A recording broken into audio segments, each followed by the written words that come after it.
On to question 2. More than 5 years ago, the United States toppled the regime of Saddam Hussein. While the success that we've had in Iraq has been real, the perception is that we are losing the momentum.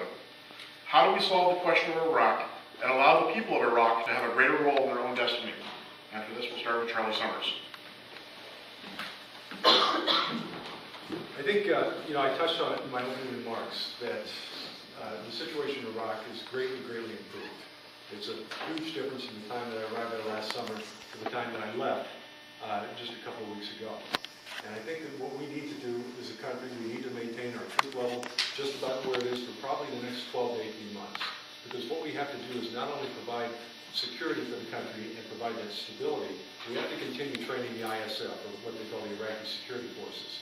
Because the Iraqi Security Forces will be the key to that future. They've already taken control of 9 provinces in the country. They've proved in Basra that they can actually go in and achieve some success. I think it's very important that, I think it's important that we keep the troop levels at where they are for probably the next 12 to 18 months. Beyond that, I think we need to expand on what I call a new surge, and that would be a peace surge. We won the war in Iraq. We now need to win the peace. We need to get more agricultural advisors in there.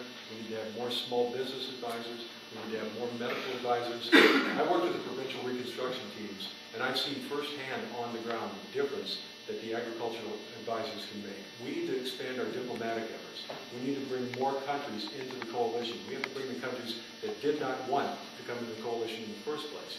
We need to now bring them into it because, like I mentioned in my opening statement, you have to make no mistake. What is at stake here is our Western culture, our Western way of life. The Islamic terrorists do not like the United States. They do not like the Western world. They want to do us in. We have to take a strong step, and we have to support our presence in the Middle East. We have to widen that coalition. And I think if we do these things, then we're going to be talking about a strong partner in the Middle East. It is in every Western nation's interest to have a strong and stable partner in the Middle East.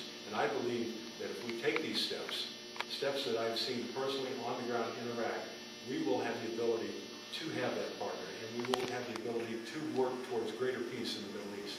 That, I think, is key, and if we take those steps, I believe we will be successful. Thank you.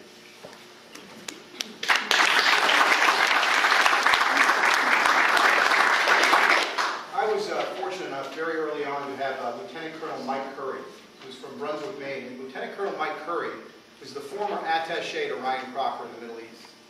So Mike Curry has been my advisor on this issue. He told me very early on, he said, Dean, you need to go out and explain the overall conflict in the Middle East. And part of that is what we call asymmetrical warfare, and its ability to act politically as well as militarily.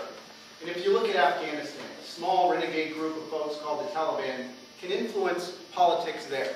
If you go into Iran, obviously, which is one of the biggest state sponsors of terrorism, the biggest state sponsor of terrorism throughout the world, funding Hamas and Hezbollah.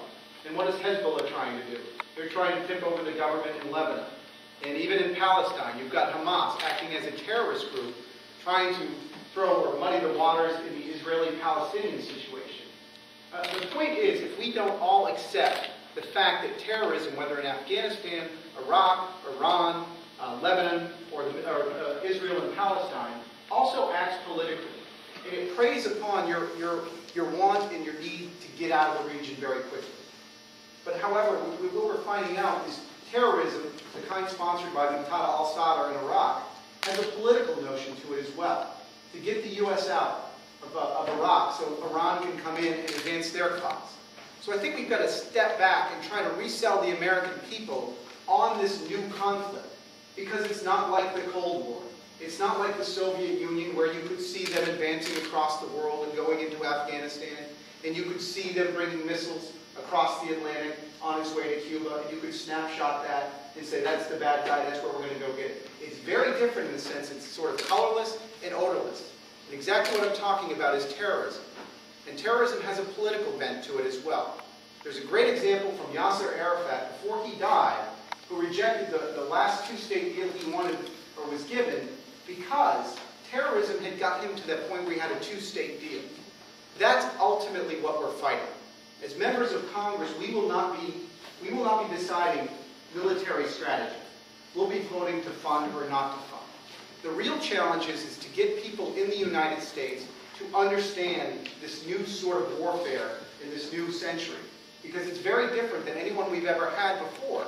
And if it does break our will in Iraq, and if it does break our will between Israel and Palestine, and if it does break our will in Afghanistan to recede, then we've got bigger problems. We can't keep thinking about this war from election cycle to election cycle. We have to engage it for what it was, or what it is. Now, there's 1.3 billion Muslims in the world, and I don't accept the fact that they're all bad. They're not. These are a very small fringe group of people looking to advance their political causes through terrorism. So as a member of Congress, I would not vote to withdraw, no way, because I know Ahmadinejad's intentions in southern Iraq, but I will work hard to communicate the new dilemma that's facing us, which is this asymmetrical war on terror that we're facing now globally